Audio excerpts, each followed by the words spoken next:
What's up, guys? Dylan Rush here, joined today by the number 3 ranked Bellator bantamweight in the world, boasting a 26-4 professional record, former 4 division King of the Cage world champion, former Bellator bantamweight world champion, the man with the best mural game in the mural game, Juan the Hey, Spaniard Archuleta. How you doing, Juan?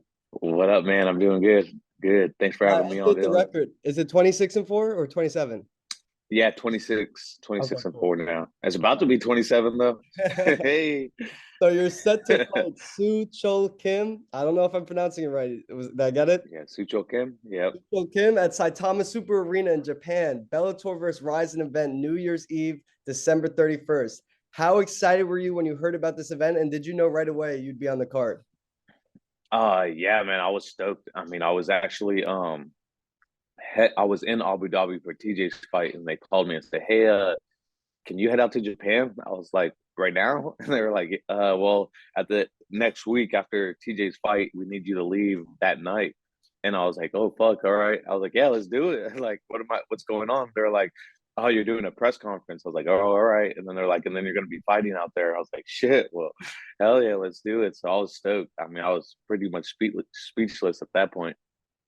And then you went to Japan, I don't know, was it a month ago, maybe a few weeks ago? Yeah, it was a couple months ago. That was right after TJ's fight because, like I said, I was out there helping him, and then that they told us to go out there and promote the fight. So we went out there to do the promotion and everything. It was awesome. It was probably Yeah. one of the coolest experiences I've ever done. Like press conference, like hundreds of people there. It was in the cold. It was outside, but they Really? were stoked. They were all lined up, like excited. All our names came up, and like they had no idea, and so each name that kept coming up, they were just like, "Oh, oh, Oh yeah, oh!" that's Like, dope, bro. yeah, it was so sick. The whole setup. I mean, I was ready to fight that night. I was telling AJ and Patricia, I was like, "Man, I could fight like tomorrow," and they're like, "Me too, man. This is crazy." This is the Yeah, man. craziest press conference we've ever done. So I know you did the press conference. I saw you got some training in. Did you do anything else while you were there? Did you have some fun in Japan? Yeah, so when I was out there, I obviously got to eat some really good food. Like the food out there, it was amazing. The people out there were amazing. Got to do some sightseeing. I actually got together with the guy that runs Pancrase out there, and he has this whole organization. Hide Taka, awesome guy, like one of the coolest. I'm actually going to go to his show on Christmas Day just to go support and watch because like I was very intrigued in like the ideas he had as a promoter and the things that were going on. So he got to take me around, show me some things, and then go to gyms and train and go to the samurai, go see some real samurai like swords and armor, and got to learn a lot about the culture. And then took me down to like an emperor's tea house and like his bathing area where it was like a natural spring where his samurais would go and like wash themselves off inside of a spring after a battle to rejuvenate themselves. It was crazy. And I That's was like, dope, bro. yeah, I was like, oh shit. So like I was on the water and I would like, pray and meditate over the water and then drink the water. The guy was like, dude, don't drink that. And I was like, are you kidding me? This is like the most healthiest water you could drink. This is like natural spring water. He was like, oh, really? And I was like, yeah, dude, this is like from the earth. This is like natural. You could drink this, like, no problem. So, yeah. And he was like, you don't have no problems with the stomach? And I was like, nah, man, if I do, whatever. Like, this is once in a lifetime. I So, saw you with the swords and the samurai outfits, bro. That was cool. Uh, yeah. is this fight at bantamweight? I'm sure, right? It's at bantam, or is that feather? Yeah, it's at bantamweight, and it's actually like 6/10 under bantamweight too, so it's 134.4. So, yeah, all right.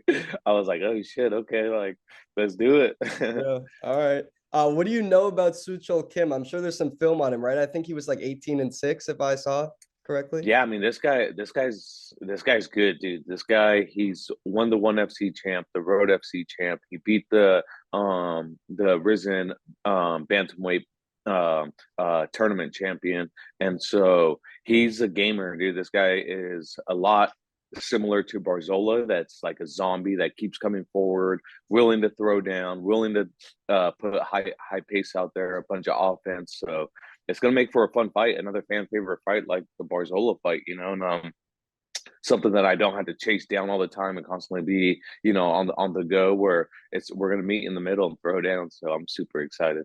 So speaking of that Barzola fight, you're coming off of that unanimous decision victory at Bellator 286 in LA. You entered that fight coming off back-to-back losses for the first time in your career. How did you feel you bounced back? What are your overall thoughts on your performance a couple months later? And how confident were you going into that decision announcement?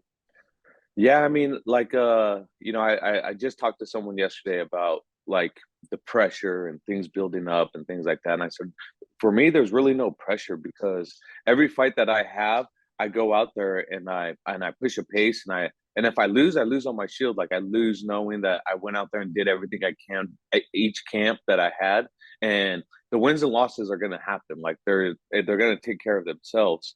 But if I lose, I lose. Like whatever it is, what it is. I did everything I can to try to just to go out there and perform. Like I don't really look at the losing streak. Like even when I lost the I was like, all right, whatever. Like I did what I could. I was compromised. On to the next one. Then when I fought Stotts, I mean, I was doing everything that I could to win that fight, and I lost. So it was like, okay, same thing with the Barzola fight. Still go in there, wake up every day, train my ass off, and like to me, after every fight, I reset my mind and reset my whole way of thinking to like, okay, I'm 0-0. This is my debut. Like I got to go out there and be the best I could be. So that's just the mentality I take into it because I don't want to get caught in the hoopla and be drinking my own Kool-Aid, and then you start to fight not to lose, right? Then you start fighting defensively. You're a boring fighter, and just people stop tuning in. So best way to do it is just train your ass off, go out there and perform, and let everything else take care of itself.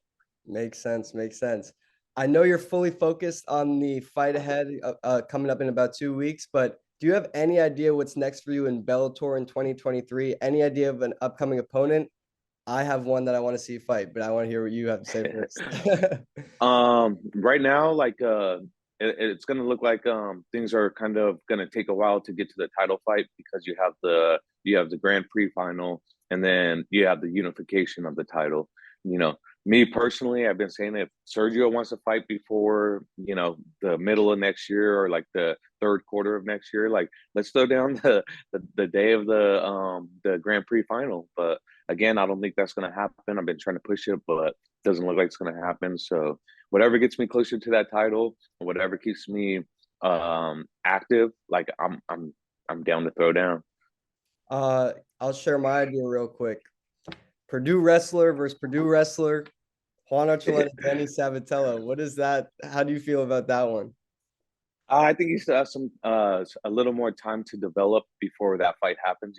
I would like to fight him at his best. I don't think he's in his best form yet. He still has a lot of confidence to go through and or a lot of fights to go through to gain his confidence and his well-roundedness because he is going to be very well-rounded.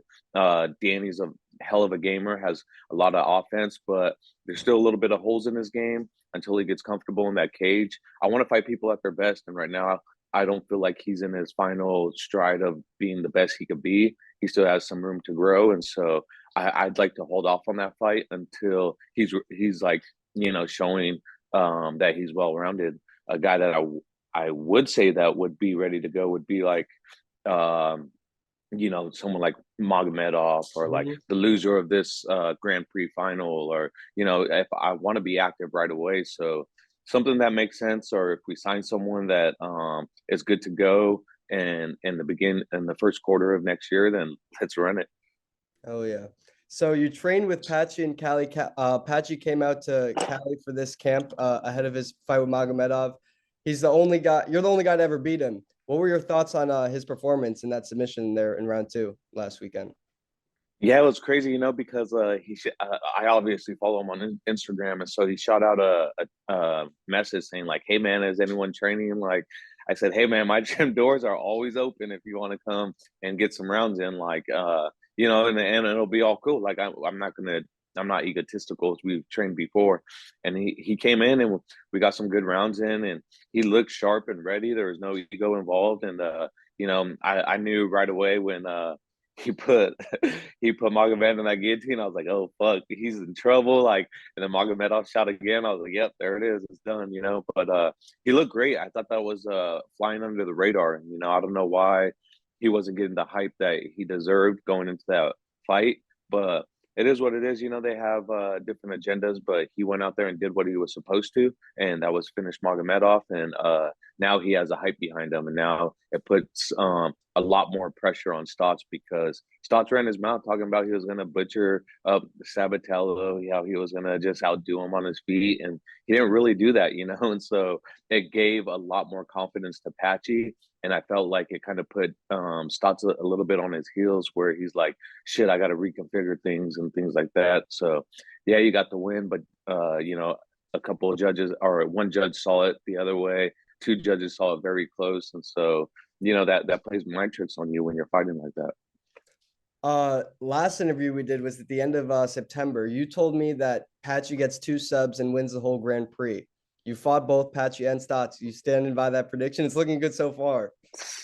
Bro, I'm telling you, man, he's gonna go out there and finish it within two. This next fight, like I fought him. I know how well, and people underestimated that fight. Like that was a really good fight that me and him had thrown down. You know, it was like you don't understand how good Patchy is until he's on your back, and I'm really good off the ground. Like I don't really boast too much about because I don't end up there a lot, but I have killers that are constantly we grapple with, and so I knew like that fight. I was like, okay, like a lot of the majority of the time's going to be spent on the ground, and so I worked my ass off to work on getting up, working on scrambles and things like that. So it was, you know, if he's not working on that and thinking he's going to go out there and be faster than Patchy and you know out quick Patchy on his feet, like ask Horiguchi what happened when he thought that, you know. And I wanted to ask you about this guy last time. I think I forgot for some reason. I wanted to know, what can you tell me about Tiki Gosen? Is that how you say his name? And how he's influenced you throughout your career? Oh yeah, so Tiki, I mean, he's been a huge part of MMA for since the beginning, you know, and he managed some people like Tito, Bisbing, Rampage, Czech Congo. Like he's been through it all. He's trained with them. He's helped develop a lot of pretty much my style that I have right now, like putting everything back together. Because I was missing pieces, you know. So he sat me down after the Sergio loss and said, "Listen, just give me your time and let me sharpen you to get us back to that title fight, and that way when we fight again for the title, you'll be good to go, you know." And then you know, I was doing good on the Stotts fight, and you know I had full belief in it. And then you know, unfortunate circumstances happened. Then the next fight, we just went right back to the drawing board and doing the what we were doing, and went in there in the Barzola fight and felt even more comfortable. Now going into this fight, like man, I'm doing really well, and I'm excited to go out there and show what he's been helping put together for me. Not only that, like financially and on the manager side, like he's taking care of my family and I, like put us levels ahead and leveled us up so many times and put us around the right people and influential people in my life right now that you know are business people in the working class area. You know, you got Airwave Communications, you got Quality Environmental, you got other corporations that are just working class, like painting businesses and all these things that I've known my whole life in construction. That he people come to his gym and work out at, and they ask, you know, he puts me around them, get involved with them, and start talking and communicating with them, and you know, so they've been a huge part. He's been a huge part in my life on getting me to that next level. That's great, man. It's amazing you have that connection with your coach. That's awesome. A lot of journalists love to put people on the spot. I hate to put people on the spot, but I'm going to ask you a question. You do not have to answer, but TJ hasn't really commented on it. Everyone's saying he retired. His manager informed the UFC he retired. I was just wondering if you had a comment to make about that. Yeah, I mean, he's going through some things, you know, with the shoulder and everything like that. You know, it's a long process. You know, the doctor said he was going to need 2 surgeries through it. So during this time, he just wanted to really recover and go through these surgeries and see how he feels. I mean, he's not no young buck no more. So you know, he's going to have to see where, you know, right now he's really trying to have a family, right? Like he has one kid, and he feels like it's unfortunate for his son to be alone. So you know, for us, we train so damn hard, all us MMA athletes, that you know when it comes to the time of trying to have a family, you know, our testosterone and us trying to have kids and things like that. You start seeing it in the older fighters where they want to have kids and they can't, so they got to do the things like that. But he's focused on his family right now, which is awesome. So I'd like to see him, have another baby and really focus with his family and go through there, Of course. All right, I just got a quick speed round for you. 5 quick questions, then one last question. I'm gonna let you go. I know you're a busy man. Uh, First question, speed round. MMA GOAT. Oh, for sure. For me, it's gonna be Randy Couture. Really? I've never gotten that Bro, answer. dude, I don't know why he's never in the conversation, but dude is an animal. Like, how many people like disregard what he's done for the sport and what he has done for the sport and what his accolades are? Like, bro, how do you misinterpret that Randy Couture is not one of the goats of MMA? It's because people remember you for what you did last. It's the same thing with BJ Penn. BJ Penn in his prime could have been the lightweight GOAT. He might have been, but Yeah, lost same the last thing. Yeah, 6 BJ Penn years. as well. Yeah. But to pay homage, definitely Randy Couture, and I mean, there's a Mount Rushmore of mine that is not very popular, but Tell me, it's what's the just Mount Rushmore? well, for sure you got Randy Couture, you got BJ Penn, and then you got Fedor, and then you know Anderson Silva, and then John Jones. Yeah. Okay. See, I was expecting you to say John Jones. That's why when you said Randy, I was like, wow, okay. Uh, Yeah. yeah, this might be the same answer, but who's your favorite fighter growing up? Oh, Dan Henderson for sure. Really? Oh shit, Henry. Yeah. Okay, I respect it. I Have mean, you and I ever? get to go out there and fight, and like that's where I started watching MMA was because of Dan. I was part of his dad's kids club, and I was one of the last wrestlers that his dad had coached, and so when Dan was wrestling for the Olympics, he would come in and train while I was like 4 years, 5 years old, and I would watch him and Heath Sims like drill. I was like, damn, they're about to go to the Olympics. That's crazy. And then yeah, and then so when he started fighting, I was watching like Ring of Fire and him going out to Japan and throwing down. I was like, damn, someday I'm gonna do that. And now here it is, New Year's of Yeah. 2023, and I'm gonna be able to go out there and put on the same performance he did. Hell yeah, that's dope, man. Do you have any idea if Dan Henderson went to Arizona State University? I feel like I I don't think heard it that was he there. did, but I don't hear. That's where I go, but I don't know. I think it was Oregon. I could be mistaken, but I think it was Oregon. We'll have to look it up. It's all right. And Yeah. then I wanted to ask you real quick: have you ever trained with Randy? Randy Couture, yeah. Yeah. I mean, not with him, but when he was in the gym and running a class, yeah, over at his school when it first opened up, yeah, I was out there. Actually, I was with Gray Maynard getting ready for the Frankie Edgar fight #2, and he was in there running classes. I was like, hell yeah, this is sick. I did an hour-long interview with Gray Maynard a couple months ago. He's one of my favorites. He's a really nice guy. He just opened a gym up in Detroit, up here. Yeah, hell yeah. Uh, this is a weird one. Which actor would play you in a movie? Oh man. Let's see. Or which Who would celebrity would you want to fight? Either one. let's see. I mean, I would have to go fight wise, Jonathan Tucker. Really? Just because I was with him on Kingdom, it was like hell yeah, let's slow down. You saw what he did But with after Pitbull, right? yeah, I was there. It was Oh, you were actually because there. Okay. he came to hang out with me because I was doing the interview and I helped him like Bellator wanted to get him on with the announcing. And I was like, hell yeah, I'll get him on there. And so I brought him down and he was like, yeah, I'm gonna watch what I'm gonna do to Pitbull. I was like, bro, don't do it.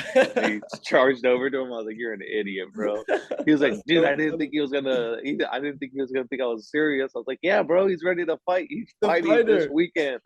Yeah, what the hell? Crazy, But bro. yeah, It's crazy. yeah, for sure. What about your favorite submission to practice? Uh, by far, like I go off the front headlock, so I would, anything with the front choke, front headlock, right into the guillotine and all that, the darts, the marks, all that stuff. Cool, cool. Last but not least for the speed round, favorite musician. Favorite musician, Santana for sure. Really? Okay, I respect it. And then last but not least, I finish every interview with the same question. But I've already interviewed before. I'm not going to bore you and ask you the same question again. What do you want to be remembered for most? So I'm asking you this. You're a big believer of second chances. You turn your life around in a big way. What advice would you give someone that currently finds himself in a difficult situation, possibly someone that was recently released from prison and that's looking to make some positive changes in their life? Yeah, hey man, like life happens, right? And the way I was raised is it's not how you fuck up, it's how you fix your fuck ups. And so things are gonna happen, bumps in the roads are gonna happen, they're gonna detour you. Just be real with yourself. Don't point the finger and blame other people when you come across these crossroads and you really took the a turn for the worse. Face reality, face the facts, don't hide and try to grow numb from those errors. Push forward and fix that fuck up. Don't try to avoid it, So that's one way to come back and bounce back and be the man or woman that God called you to be. So, and if anyone ever needs help or any advice from there, reach out. And there's always people that will wanting and willing to help out. So, and I'm one of those persons. So, It's good advice, man. Last thing, can we anticipate a clean sweep for Bellator in 2 weeks? I think so. I mean, we're definitely. I mean, this is a huge event on New Year's Eve. This is the first time this is ever going to be done. Scott Coker. I mean, I'm so honored. First and foremost, I definitely want to give him thanks because he's letting us live out our dreams. Like for every fighter, we've always talked about like, oh, I want to fight a guy from this promotion. I wonder how I would do against that. But this is really happening coming up New Saitama Year's Eve. too. Like yeah, and New Year's Eve at one of where MMA originally started from, jiu-jitsu, aikido, like all these different martial arts in Japan, like where they understand from the ground up martial arts. And so to be able to be part of this, I'm super lucky, honored, and blessed. And I'm gonna put on a show. Not only is the performance going to be badass, the walkout that I have and everything that's going to be involved in it is going to show true warriorism of like different cultures of what each culture has to represent a warrior. And I feel like the Mesoamerica doesn't get enough respect of that, and I'm gonna pay homage to that. I'm gonna pay homage to my ancestors that were before me. That we are some badass warriors, and we're gonna go out there and fight, scratch and kick and claw, and our way to the top. So I'm excited. I'm thankful. Don't miss out on New Year's Eve. Tune in to Showtime. That's where you'll be able to watch us get down. And Bellator's going for the 5-0. You heard it here first. Do not miss it. New Year's Eve, Bellator versus Rizin. I appreciate it, Juan. Thank you for the time as always, and good luck in a couple weeks, man. Have fun too. It's gonna be a good time. Thanks, big dog. Hell yeah. Thank you, brother. Be good. Yeah.